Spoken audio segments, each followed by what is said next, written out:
Iki presiden sing patok brakrong wiwit SMP nganti lu nganti saiki nderek jenengan nyimpen ning kene. Oh, Mbak Dian. Mbak Dian jenengan. Wonten to yaine enten. Mbak Dian Yosi Pratiwi mriko. Nggih, terus sama. Itu. Lho kayu melu nyebar ya ta. Nek kopine sing wedange sing entek. Kedah. Ya, slendro ya. Sikat. Ya. Si Dian Pratiwi. Iya. Sagolek karo sampean ki kaya dulur wedok. Domongi ya. Weh jan awet nom. Iya iyalah. Reso tuwek aku. Ya sam. Lek arep tuwek neh golek sing nom neh. Iya. Ngene. Ati yo trahyo kuwi kok ilmuhe ngono. Aku ki wek karo awakmu jan kaya dulur wedok nang Pegit. Iya bener. Kula niku sadurunge kenal karo zaman rame-rame niku tanggapan.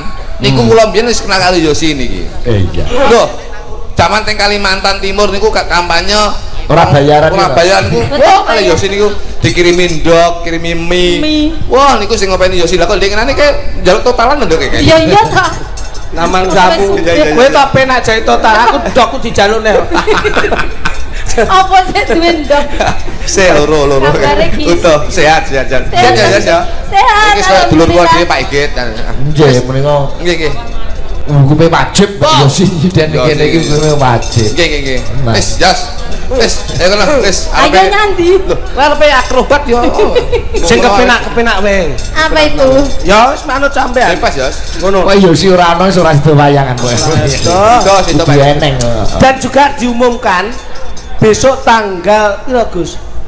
2 Juli nanti spektakuler pagelaran wayang kulit teman-teman Riki. Nggih, kanthi dalang Ki Gunarto Gunotawi Jendra saking Jakarta. Tetep enten kula kalian Mas. Ya, tapi ya muga-muga sehat. Kowe sehat to. Ya mosok nganti sok Juli ora sehat. Lho niki lorone suwi kok, Pak. Ora apa to, Duk? Loro pikir.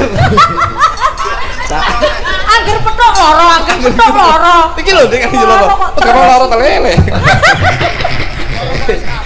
Aduh. Mbok aja kakan pikiran Mas Jo. Niki pun Nganggo konsepnya wong edan. Wong edan ki uripe penuh bahagia tanpa beban pikiran. Nadyan to mlaku-mlaku ning ndi ora klamben ora tau masuk angin. rungokno iki sing tau kaya awakmu mbiyen ngono iki. Yo nek jenenge kaya wong edan ki yo Loro coba. Lah kok irungmu sisi kaya iki lho. Iya, sih. Mal. Haul yang juga Mbak Isi. Karena ini haulnya yang juga iki sama nembang pekarepane Pak Po, Pak Arif nopo biasane. Apa itu? Pak Po. Apa? Oh hati-hati. Dadi atik jaga baru jaga kuping. asli sing loro iki lho sing hati. Lho aku iki sehat mek kopoken aku. Tekok selawase Kowe Mas. Hati-hati Pak Yosi. Oke. Wan we, bawa ndok. Bawa. Gekaraning ngono kae. Tangan salamu. Apa? Aku dek iki pengajian iki kadung adan iki lho kok suaraku entek. Hayalah Iya. Bawa ning. Bawa ke Pak Igit nggih. Nggih no. Jan kowe keuangan kali jeneng Pak Igit nggih. Dhewe kula niki. Sampeyan ning Rembang kali kula nggih. Ya. Sik suwi ya. Juni ya. Juni ya. Tak mancing sik rene. Ya, mancing sik. Ya. Ya, bawa sik. Mancing terus umbian klitik minggat ya sing gur ning ngisor jembatan Tasik Agung. Mancing kuwi. Tak liwati mbure sambreng karo tak uncali rokok. Ora lho. Ngucali rokok karo walang kekek. Kok gur diliwati kok ora dilindes lho maksudku. Oh, ngisor jembatan kok gundulmu. Engko aku nek terlibat. Bawa aja. Kangen aku ya. Ayo.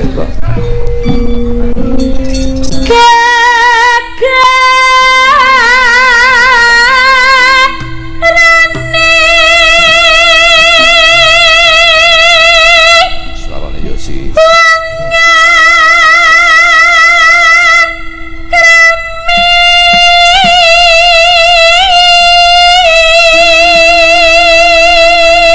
Suarane wiwit zaman SD ngantek ngesamen ten iki ora wae Pak Igit.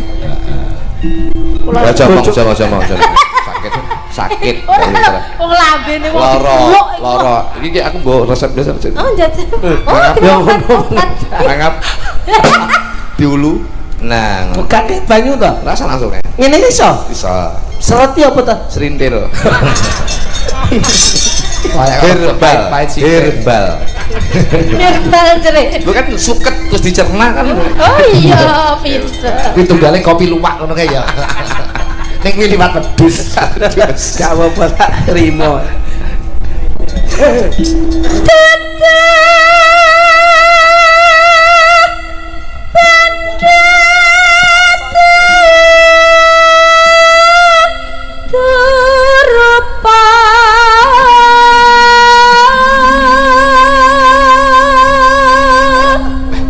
Ya si kawah.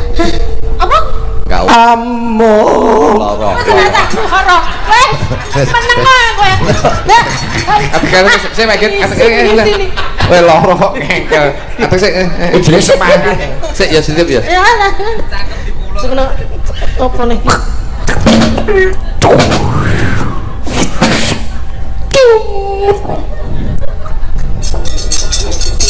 Sote itu. Iya, Mas. Ah, ngono lho. Aku butuh vitamin. Vitamin. Ri. Yo, aja ngono. Bar, ayo bar. Tawas bar. Ya. Malah Coba ki apik to sian. Iki ngengkel tek tak omongi. nah, materi siswa budaya iki metu neh ati. Bangsane. Sing loro kowe mbok suntik Lah aku yo. itu. Tak sodotke. Sodot kindasem. Ora kita atus ngono. Amung. Suaramu elek. Ya ya kok elek suara kowe. Aku asline waras tapi elek suara kowe. Aku iki mbok sak loro-loro sik konsisten. Oke, monggo. Amung ati pawi tane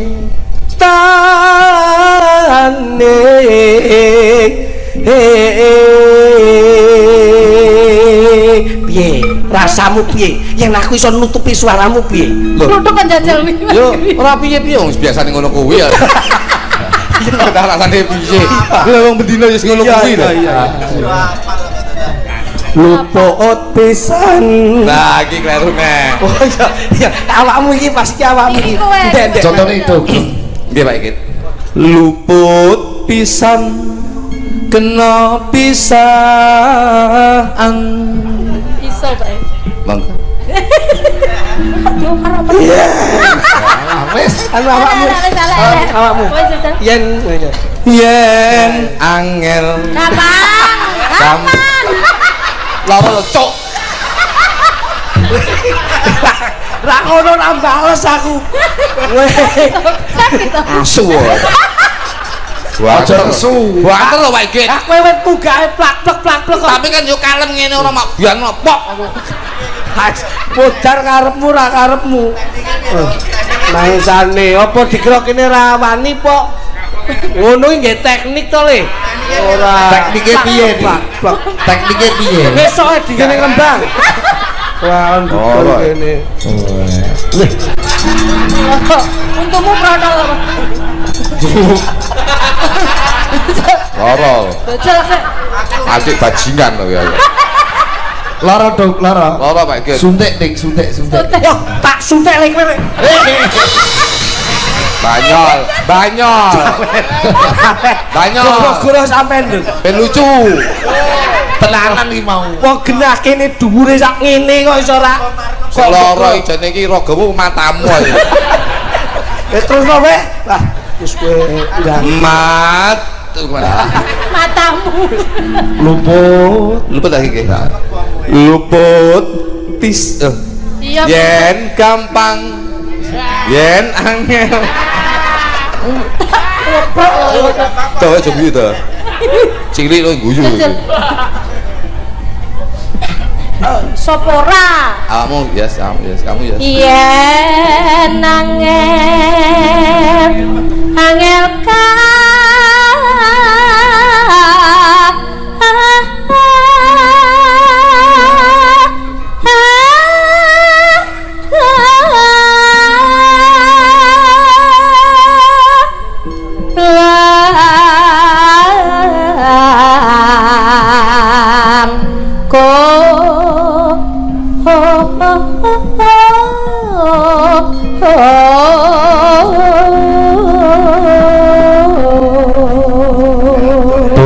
Dalem Pak Igit. Ket munggah pertama kita kowe dendam karo dulurmu Klitik iki jane ana urusan napa to asline iki? Sing dendami kula niki lho. Kula dendam. Wong tak omongi to. Masalah apa? Kula iki gawe omah lak beb jejer kalih niki. Heeh. Batesi apa le ben rasah gawe patok sing ndadekke perkara. Heeh. Kula batesi wit gedang. Iya. Kula deki wit gedang riki ngene garasine Mas, riki garasi kula. Lah ndelalah wit gedang iso sesuwi saya gedhi. Heeh. Metu wae. Kok Kamangka garise patok gedang niku tenggen kula. Lah kok wae tenggene Mas niki. Jebul gedangku. Oh tak ongkek ning nggonku no. Wong wite ning nggonku kok gedange ning nggonmu. Jam 4 isu tak ongkek genti, Pak. Akhire gedang madhep ning nggonku. Hah, jam 5 meruput. Tak indik komburi, tak ongkek nih ning nggonku Mas. Jam itu tak ongkek ning nggonku nih. Akhirnya gak trimo anak-anak sekolah wong wedok-wedok do kerja. Gedange kluthuk tak ongkek nih geni nggonku. Jam 09.00 tak ongkek ndase akhire. Apa ada untuk ongkek? lah ala kepangan. Oh, ongkek anjene. Iki Pak mesti seneng lho iki. Dan jeleput to gedang. Ngene. Bajulane Pak Mbien Pak Igit. Bapakmu lho yo. Iki zaman bajulane karo bapakmu sih zaman QQ mbiyen ya.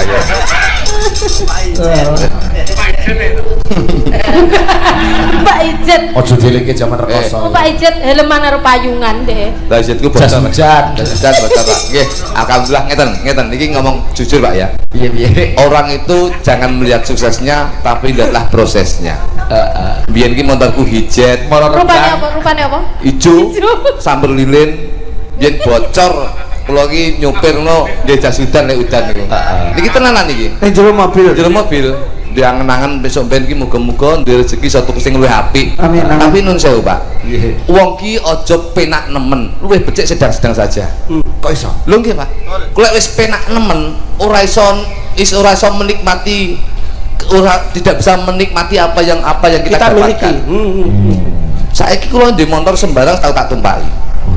Fortuner, Foxy, HRV, Mobilio sembarang iki kula tuku tau kula tumpaki ngantek kowe waleh saniki budal tanggapan iku gandol truk, Pak. Sake bosene to.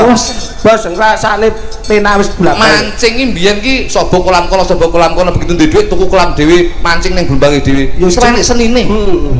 Mangan iki kula mbiyen sepengin mangan enak tuku enak budidaya. Begitu duwe dhuwit mangan apa sembarang iso. Ngantek waleh sakniki kula mangan suket, Pak. Wis waleh aku. Layakno dek ngisuk jan kene kok sulak kae metu. Lha iki mangan suket gajah ya.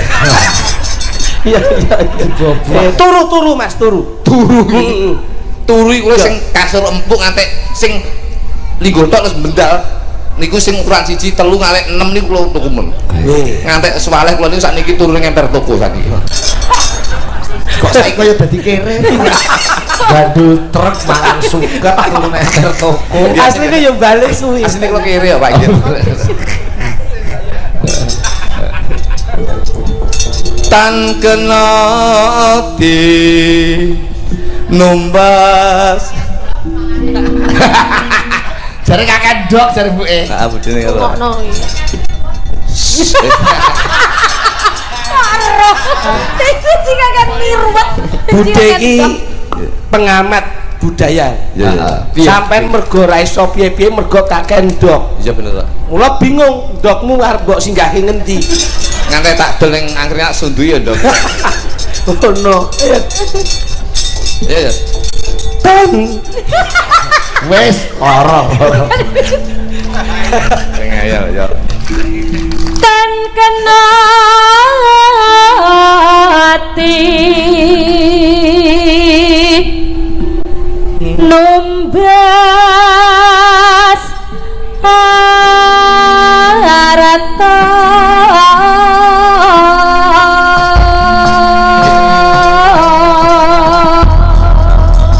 derek kanca-kanca cakraningrat nggih hati-hati hati-hati nuwuni dulur kula sepuh Mas Arif saking vokal enggak yo sih yo si matur nuwun lho gak segitu wah bengi iki sing rawuh yo oke iku sinden-sinden wah ono lita barang yo nggih oh sinden tok nih sak menten iki sinden sinden lita kok Diva wah sing rada kelingan jejere Diva Putri Putri ya ini sinden kok Diva suarane yo apik yang kalah karo bojoku lho masa iki bojone nyuarani tanggane dek wingi kowe yo jan ngawur ya ndek bar melu audisi bintang tempura niku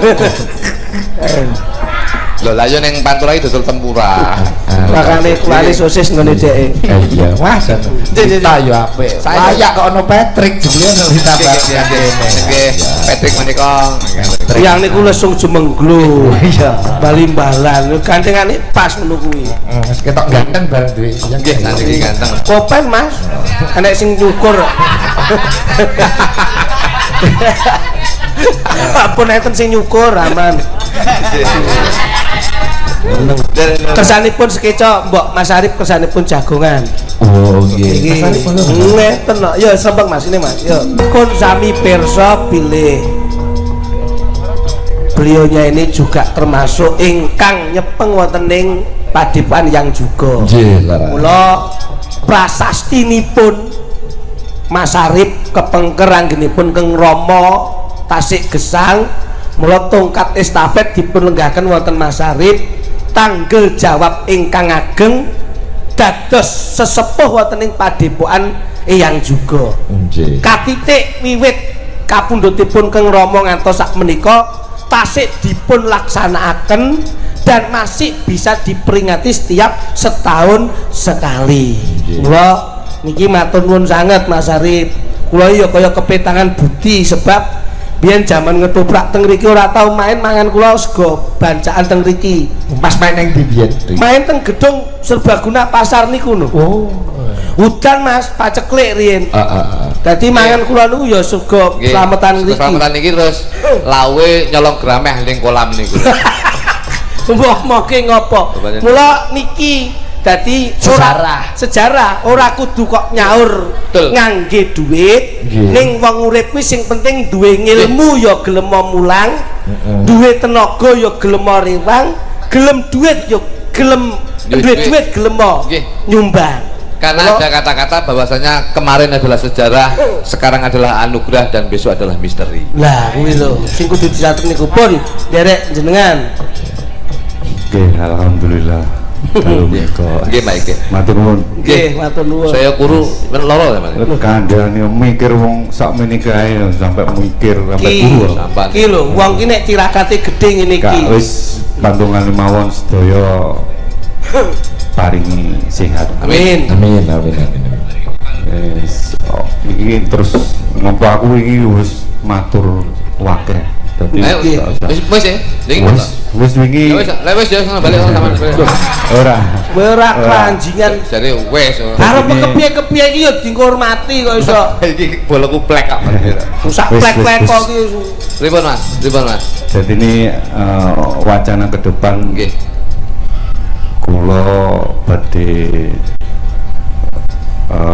gelar wayang rutinan ngoten iki nggih sementing dongane ana rezeki sehat selamat amin mengko dalang-dalang muda Blitar tak tampilke nang kene amin tepuk tangan nih tadi yo siji karo mengeti haul sing kedua memberi wadah dan memfasilitasi generasi seniman milenial ngono dadi tahun ngarep dicatet Pak Iki kok dagelane yo generasi ora kudu aku karo Mas Sony Mas Wutu ngono ganti dagelane engko ganti aku ndek dagelan cek nom-nom ngene Mas sapa wah gak doi soae Pun pokoknya sing penting monggo sareng-sareng napa ndedonga kula nggih matur nuwun sanget kagem sedaya para kadang ingkang sami rawuh sing tiap tahun ngestreni hajatipun yang juga sedaya pinaringan berkah ngoten mawon. Amin amin amin amin. Dadi sing guyub rukun sing welas asih mring sesama. Temawon nggih. Nggih, pun sing penting bengi niki diniati awet ditirakat nyuwun ridho ing Gusti Allah. Insyaallah sedaya ingkang rawuh tetep cinaketna kabagyan kamulyan katentreman. Amin. Amin. Pun makasih nggih Mas Arif. Matur nuwun. Kurang langkungipun nggih ngeten iki kaadane. Iki mau aku ana welingan teko sinten? Pawon. Pawon. Berita bahagia pura iki kira-kira. Oh berita, iki beritane iki. Jangan tewel. Kak iki beritane iki disuwun Mbak Widodo kon nyapa kuwi mau. Ya wis. Bareng kon bareng opo nyapun. Apa-apa. Opahe kesel wong Pawon anu nduk. Ya. Ngono nduk. Pancen modelmu lak kaya tewel to ya. Dadi nggih, matur nuwun, matur nuwun. Mas Arif, matur nuwun. Tepuk tangan kagem Mas Arif. Guyub rukun. Alhamdulillah. Turun.